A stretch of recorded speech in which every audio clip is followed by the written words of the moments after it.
High Commander Du-1 couldn't sleep. He stood in his private quarters aboard the massive spaceship GTS Horizon, staring at the beautiful blue planet below. Earth looked peaceful from space, but Du-1 knew better. Humans were changing too fast, learning too quickly. It scared him. Du-1 touched the smooth wall of his room, and a large screen appeared. It showed hundreds of reports from their hidden watchers on Earth. Each report said the same thing. Humans were different from any other species they had ever found. "Computer, show me the London report again," Du-1 said. His voice was tired. He had read this report 20 times already, but he needed to be sure. The screen changed to show a video of a young human girl. She was sitting in what humans called a classroom. The girl was using a tablet computer that the Council's watchers had secretly given to her school. It was a test. The Council wanted to see how long it would take humans to understand their advanced technology. The answer was not long at all. The girl wasn't just using the tablet. She had opened it up and was changing its parts. She had made it work better than it did before. She was 7 years old.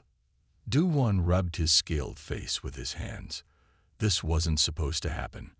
When the Council gave new technology to other alien species, they usually took years to understand it, sometimes decades. But humans? They took days or weeks. A soft beeping sound filled the room. "Come in," Du-1 said. Lieutenant Keetak walked in. He was younger than Du-1, and his scales were still bright blue. He looked worried. "High Commander, we have a problem," Keetak said. "It's about the barriers." Du-1 knew exactly what barriers Keetak was talking about. 3 months ago, the Council had put invisible energy barriers around Earth's biggest cities. These barriers were supposed to protect humans from dangerous space radiation, but they also let the Council watch humans more closely. "What about the barriers?" Du-1 asked, but he already knew the answer would be bad news. "The humans found them," Keetak said. He touched the wall screen and showed a new video. "This is from New York." The video showed a team of human scientists. They had big machines pointed at the barrier. They were studying it. But that wasn't the worst part. "They're not just studying it," Keetak said. "They're improving it. Look at this." The video changed to show another team of scientists. They had built their own smaller version of the barrier. But they had changed it. The Council's barriers stopped radiation. The human version stopped radiation, and it also cleaned the air that passed through it. Du-1 sat down heavily in his chair. How long did this take them? 2 weeks from discovery to improvement, Keetak said. 2 weeks. The Council's best scientists had taken 50 years to make those barriers. Humans had made them better in 2 weeks. "There's more," Keetak said. He sounded nervous. "We found out why they learned so fast." Du-1 looked up. This was new information. "Their brains are different," Keetak explained. "When humans learn something new, their brains actually change. They make new connections. The more they learn, the better they get at learning. It's like they evolve in real time." Du-1 finished the sentence. "Yes, High Commander. And there's something else. Something bigger." Keetak touched the screen again. This time, it showed a human military base. Du-1 stood up so fast his chair fell over. "They're building ships," he said. The video showed huge construction sites. Humans were building spaceships, but they weren't normal spaceships. They were using a mix of human technology and things they had learned from studying the Council's barriers. "How did they do this?" Du-1 asked. "The barriers were just energy fields. How did they learn about spaceship technology from that?" "They figured it out," Keetak said. "They studied how the barriers worked in space, and they somehow understood the basic ideas behind our space travel technology. Then they started experimenting. These ships," he paused, "these ships might be better than ours." Du-1 walked back to his window. Earth still looked peaceful, but now he could see small lights moving around it. Human spaceships testing their new engines. "The Council needs to know about this," Du-One said. But first, I want to meet them. Kai-Tak looked surprised. Meet them? Meet who? The humans, Du-One said. It's time for first contact. Real first contact, not just watching from far away. I want to know how they think, how they learn so fast, how they, he waved at the screen showing the spaceships, how they do all of this. But High Commander, Kai-Tak said, the Council's rules say we should wait at least another 100 years before making contact. Do-One turned to look at his lieutenant. The rules were written for normal species, he said. Humans are not normal. Look at what they've done in just 3 months since finding our barriers. What will they do in 100 years? No, we need to talk to them now, while we can still pretend we're ahead of them. Kai-Tak thought about this. How do we do it? Their largest space station, Du-One said, the International Space Station. We'll contact them there, away from Earth, but in a place where they feel safe. He looked at the screen again, at the human ships flying around Earth. Send the message. Tell them we want to meet. The next day, Du-One stood in the Council's communication room. All around him, huge screens showed the faces of the Council members. None of them looked happy. This goes against all our rules, one Council member said. Her scales were almost white with age. The rules need to change, Du-One said. Humans are changing everything else. Why not our rules too? Another Council member spoke up. What if they're dangerous? What if they use what they learned from us to make weapons? They're already making weapons, Du-One said. He showed them the videos of the human ships. But they're not using them to attack anyone. They're curious. They'd want to learn. I think. He took a deep breath. I think they could help us. The Council room went quiet. Help them. No younger species had ever helped the Council before. The Council helped other species. That was how things worked. Explain. The white-scaled Council member said. Humans don't just copy things, Du-One said. They make things better. They see problems in new ways, ways we never think of. Look at what they did with our barriers. In 3 months, they learned about our technology, improved it, and used it to start building spaceships. Imagine what they could do if we worked together. The Council talked for hours. Du-One waited patiently. Finally, they made their decision. You may make contact, the white-scaled member said. But be careful. Watch them closely. And Du-One. She leaned forward. Find out how they learn so fast. The galaxy is changing. Maybe we need to learn how to change with it. 2 days later, Du-One stood in the airlock of the GCS Horizon. His ship was slowly moving toward the International Space Station. Next to him, Kai-Tak was checking their translation devices. Are you sure about this? Kai-Tak asked. Du-One watched as the human space station got closer. It looked simple compared to their ship, but he had learned not to underestimate simple human things.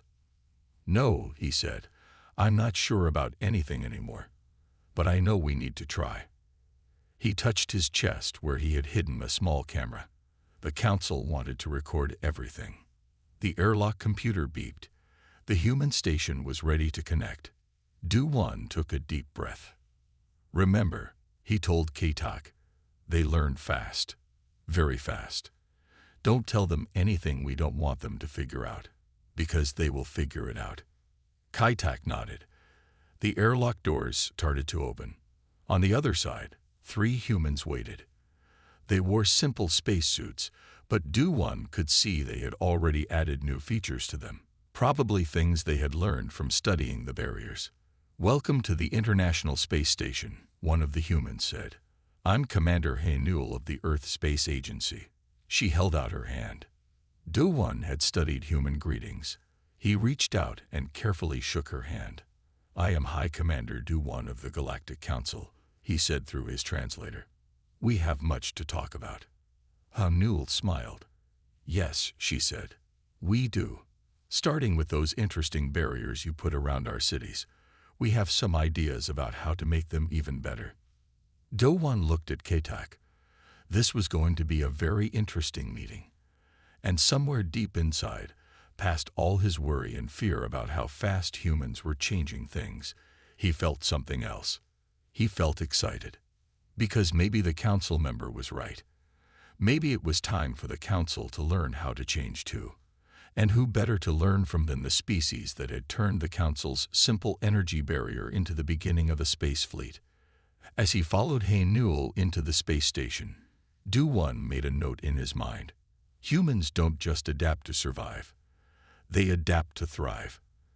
And that might be the most important lesson the galaxy has learned in a very long time. Hashtag the ultimate weapon. Humanity's ability to adapt. Hashtag part 2. The assessment. The meeting room on the International Space Station wasn't very big. Commander Hey Newell sat at one end of the table, while High Commander Do-One sat at the other. The walls were white and plain, but through the window, they could see Earth spinning slowly below them. "Let me understand this correctly," Hey Newell said, looking at the hologram floating above the table. "Your people have been watching us for over 300 years." Do-One moved his scaled hands through the hologram, making it show different pictures of Earth through time. "Yes, we watch all developing species. It helps us understand how they grow and learn." Newell picked up her tablet and showed it to Do-One. On the screen was a complicated drawing of the Council's energy barrier, but it wasn't exactly the same as the original. Humans had already changed it in many ways. "And what have you learned about us?" she asked. Do-One looked at the drawing on her tablet. Even now, sitting right here, the humans were still learning and changing things. It amazed him. "We learned that you're different," he said. "Most species follow a clear path. They discover fire, then wheels, then electricity, then space travel. Each step takes a certain amount of time. But you humans," he waved at the tablet, "you skip steps. You see something new and immediately start thinking of ways to make it better." Lieutenant Kaitak, who had been quiet until now, spoke up. "It's like you don't care about the normal rules of development. You see what you want to do, and you find a way to do it." Newell smiled. "Is that bad?" "No," Do-One said quickly. "Not bad. Just different, and maybe a little scary for some people in the council." The door opened, and another human walked in. This was Dr. Tae-Young, Earth's leading scientist in space technology. He carried several more tablets, each one showing different designs and ideas. "Sorry I'm late," Tae-Young said. "I was looking at the engine design of your ship." He spread his tablets on the table. Each one showed a different part of the GCS Horizon's engine system. "I have some questions about how you handle the quantum field displacement." Do-One looked at the drawings with surprise. They had only docked with the station 6 hours ago. How had this human already figured out so much about their engines? "Dr. Tae-Young," Kaitak said carefully, "those engine designs are very complex. They took our scientists many years to perfect." "Oh yes, I can see that," Tae-Young said. He pointed to one of his drawings. "But look here. If you adjust the field alignment by just 3 degrees and add a secondary containment layer, you could increase efficiency by at least 30%. The room went quiet. Do-One and Kaitak looked at each other. The human was right. How had they never seen that before? "This is what we mean," Do-One said to Hey Newell. "Your people don't just learn things. You improve them. You see patterns and possibilities that we miss, even in technology we've used for centuries." Newell nodded. "It's how we survive. Earth isn't an easy place to live. We had to learn to adapt quickly, to see new solutions to old problems." Just then, a loud alarm started ringing through the station. Red lights flashed on the walls. "What's happening?" Do-One asked, standing up. Newell was already at a computer screen. "Space debris," she said. "A old satellite just broke apart. Pieces are heading right for us." Do-One reached for his communicator. "The horizon can extend its shields." "No time," Tae-Young said.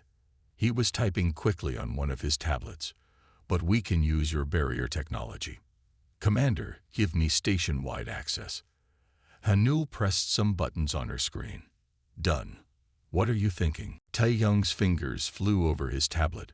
The barriers were designed to stop radiation, but they can stop physical objects too. If we reverse the field polarity and create a focused pulse. Do-won watched in amazement as Tae-young took their barrier technology, something designed to simply stand still and block radiation, and turned it into an active defense system in less than 2 minutes. The station shook slightly as the debris field hit them, but instead of causing damage, each piece of space junk was caught in a shimmering field of energy and pushed safely away from the station. Remarkable, Ki-tak whispered. That's impossible, Do-won said.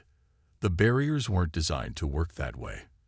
The power requirements alone should have. Oh, we solved the power problem last week, Tae-young said, still working on his tablet. Once we understood how your quantum field generators worked, it was pretty easy to make them more efficient. We're only using about 10% of the power your original design needed. Do-won sat down heavily in his chair. In just a few weeks, humans had taken the Council's barrier technology and completely transformed it. They had solved power problems that Council scientists had struggled with for decades, and they had done it almost by accident, just because they were curious about how things worked. Now do you understand why the Council is concerned? Do-won asked Humul. Your species learns and adapts so quickly that it frightens them. They worry about what you might do with advanced technology. Hanul looked out the window at Earth. We're not trying to frighten anyone, she said. We just want to learn, to grow, to make things better, not just for ourselves, but for everyone. Everyone. Ki-tak asked. Of course, Tae-young said. He showed them another tablet. This one had designs for a new type of living space. Look, we've been thinking about how to combine your barrier technology with our life support systems. We could build entire cities in space, not just for humans, but for any species that wants to explore the stars. Do-won studied the designs. Once again, the humans had taken something simple and seen possibilities that no one else had considered. The Council needs to understand something, Hanul said. Yes, we learn quickly.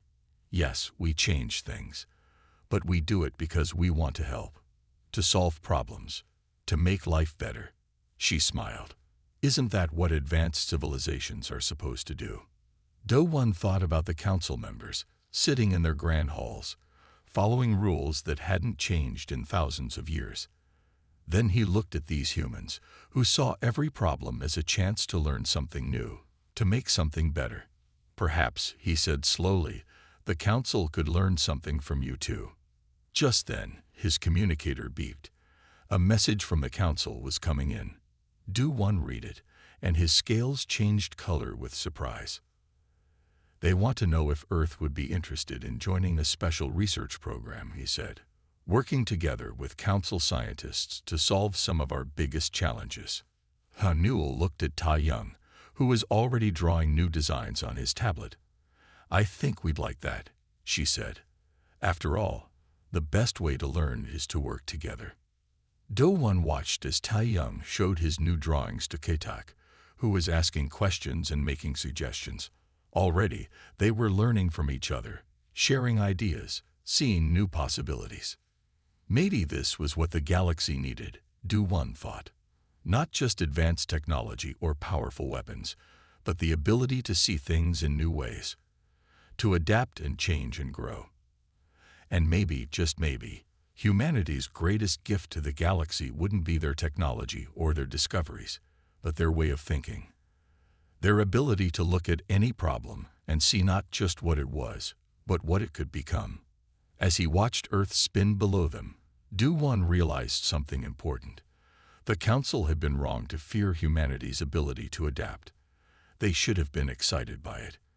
Because in a galaxy full of challenges, having a species that could see new solutions to old problems wasn't just useful. It was essential. 3 months after the first meeting on the International Space Station, Earth's scientists were working closely with the Galactic Council. Every day brought new discoveries and improvements, but nobody knew that a greater challenge was coming. High Commander Du-1 was sleeping when the emergency alarm woke him up. He rushed to the Horizon's control room, where Lieutenant Katak was staring at the main screen with wide eyes. "What's wrong?" Du-1 asked. "They came from nowhere," Katak said. His voice was shaking. "A whole fleet of ships we've never seen before. They've already destroyed 3 Council worlds." The screen showed strange ships moving through space. They looked like giant black clouds made of millions of tiny machines. These were the Ravagers, though nobody knew that name yet. "Send a message to Earth," Du-1 said. "They need to know what's coming." But before Katak could send the message, the Horizon's computer started beeping. A transmission was coming in from Earth. Commander Haynul's face appeared on the screen. "Du-1," she said, "we've detected something strange. Our new space telescopes are picking up unusual movement near the edge of our solar system." Du-1 looked at Katak in surprise. The humans had already spotted the danger, using technology they had developed by studying Council devices. "It's an invasion force," Du-1 told her. "A species we've never seen before. They've already attacked several Council worlds." Haynul didn't look scared. Instead, she looked thoughtful. "How do they fight?" she asked. "We don't know much yet," Katak said. "Their ships seem to be made of millions of small machines that work together. They can change shape and adapt to our weapons. Like a swarm of bees," Haynul said. "Or better yet, like a virus." She turned to someone off-screen. "Get me Dr. Taeyong and the research team. I have an idea." Over the next few days, the Council's mighty fleet tried to stop the Ravagers. But nothing worked. The strange black ships would study each weapon used against them, then change themselves to resist it. The Council's ships, with their unchanging technology, couldn't keep up. But Earth was getting ready in a different way. Du-1 stood in the new Earth Defense Center, watching hundreds of humans working at computers and testing equipment. Dr. Taeyong was showing him their plan. "See, we thought about how viruses work," Taeyong explained. "When a virus attacks, our bodies learn to fight it by changing our immune system. We create new defenses based on what we learn about the enemy. And you think we can do the same thing against these ships?" Du-1 asked. "We already are," Haynul said, walking into the room. "Watch this." She pressed a button, and a huge screen lit up. It showed a test chamber where a small piece of a Ravager ship was floating. Around it, humans were testing different energy fields. "We captured this piece yesterday," Haynul said. "Every time we use a weapon against it, it changes to defend itself. But look what happens when we use your barrier technology in a new way." In the chamber, the scientists activated an energy barrier. But it wasn't like the normal barriers. This one pulsed and changed, creating patterns that looked like waves in water. The piece of Ravager technology tried to adapt, but every time it changed, the barrier changed too. Finally, the piece of black metal stopped moving. "It couldn't keep up," Taeyong said proudly. "Their ships can adapt, but they need time to do it. Our system adapts faster because it learns from every change they make." "How did you do this?" Katak asked in amazement. "We combined your barrier technology with our computer learning systems," Taeyong explained. "The barrier studies how the enemy changes, then immediately creates a new pattern they haven't seen before. It's like having an immune system for space." Du-1 watched as the humans tested their new weapon again and again. Each time, it worked better than before because it was learning from every test. "We need to mass-produce these," he said. "Get them to all the Council ships." "Already working on it," Haynul said. She showed him another room where hundreds of the new barrier generators were being built. "But we've done more than that. Look at this." She led them to a hangar where new ships were being built. They looked different from both human and Council ships. They had smooth, flowing shapes that seemed to shift and change even while standing still. "These ships can change their shape," Taeyong said. "Not as much as the Ravager ships, but enough to surprise them. The whole ship works like our new barrier system. It learns and adapts as it fights. How long did it take you to design these? Keetak asked. 2 weeks, Haynul said. Once we understood how the Ravagers' ships worked, we just had to think differently about our own technology. Sometimes the best way to fight an adaptive enemy is to be even more adaptive yourself. Just then, alarms started ringing throughout the base. The Ravagers had entered the solar system. Time to test our new ships, Haynul said. She turned to Do-1. Will the Council fight with us? Do-1 looked at the new human ships, at the barrier generators being built, at all the ways humans had taken existing technology and made it into something new. Something better. Yes, he said. The Council will fight with you, but I think you'll be the ones teaching us how to fight. As they prepared for battle, Do-1 realized something important. The Ravagers thought they were special because they could adapt and change, but they had never met humans before. They had never faced a species that didn't just adapt to survive, but adapted to thrive. The real test was about to begin, and for the first time since the Ravagers appeared, Do-1 felt something new. He felt hope. Because sometimes the best weapon against change isn't resistance. It's being able to change even faster, to adapt even better, to see solutions that nobody else can see. And that was exactly what humans did best. The battle for Earth began on a Tuesday morning. The sky above Earth filled with the black ships of the Ravagers, their swarm-like forms blocking out the stars. But Earth was ready. Commander Haynul stood on the bridge of the ESS Adaptable, Earth's new flagship. The ship hummed with energy as its systems learned and changed, preparing for the fight ahead. Through the front window, she could see hundreds of other ships like hers, each one a perfect blend of human creativity and Council technology. All ships report ready, Lieutenant Keetak said from his position at the communications station. After seeing how well humans and Council members worked together, he had asked to serve on a human ship. The Ravagers are launching their first attack, Dr. Tae-young reported from his science station. He had refused to stay in his lab during the battle, insisting that they might need to make quick changes to their technology. Haynul watched as the first wave of black ships came toward them. Remember, she said to her crew, our strength isn't in our weapons. It's in our ability to learn and change faster than they can. The Ravager ships struck first, sending out beams of dark energy that could tear normal ships apart. But the human ships were different.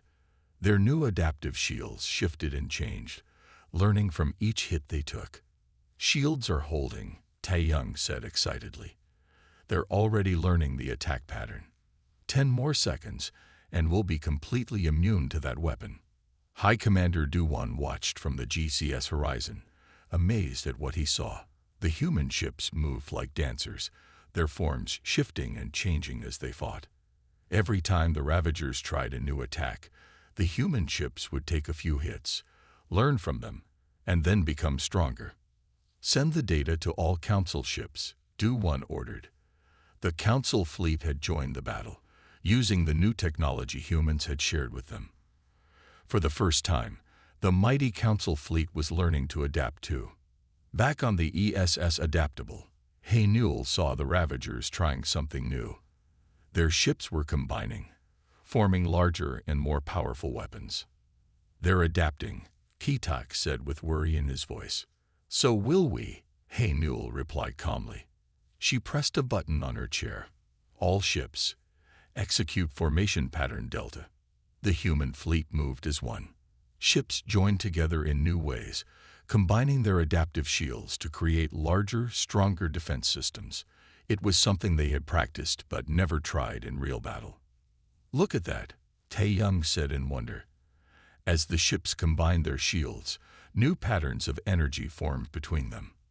The adaptive technology was learning not just from individual ships, but from how they worked together. The Ravagers attacked again, but this time something different happened. Their weapons hit the combined human shields and bounced back, changed by the adaptive technology. The dark energy beams turned into bursts of harmless light. The shields didn't just block their attack, Tae-young explained, studying his readings. They changed it into something else. They're not just learning anymore, they're teaching. Do-1 watched as the battle changed. The human ships weren't just defending anymore. Their adaptive technology was changing the Ravagers' own weapons, turning their attacks into useless light shows. Their greatest strength was their ability to adapt, Do-1 said softly. But they never imagined they would fight someone who could adapt faster, who could change their very weapons as they used them. The Ravager ships started to retreat. Their swarm-like forms broke apart as they tried to escape. But the human fleet wasn't finished yet. All ships, execute final protocol. Haynul ordered. Every human ship activated their most powerful systems. The adaptive shields reached out into space, creating a web of energy that caught the retreating Ravager ships. But instead of destroying them, the energy field did something else. The field is rewriting their base programming, Tai Young reported. Just like we planned. We're not just beating them, we're changing them. The black ships stopped moving. Their swarm-like forms shifted, the tiny machines that made them up learning new ways to work together. Ways that didn't involve destruction. It's working, Kitak said in amazement. They're actually changing. Haynul smiled. Of course they are. Everything can change. Everything can learn to be better. Sometimes it just needs a little help. After the battle, Do-1 stood with Haynul and Tai Young in the Earth Defense Center. They watched on the big screen as the former Ravager ships, now glowing with soft blue light instead of darkness, helped rebuild the worlds they had once attacked.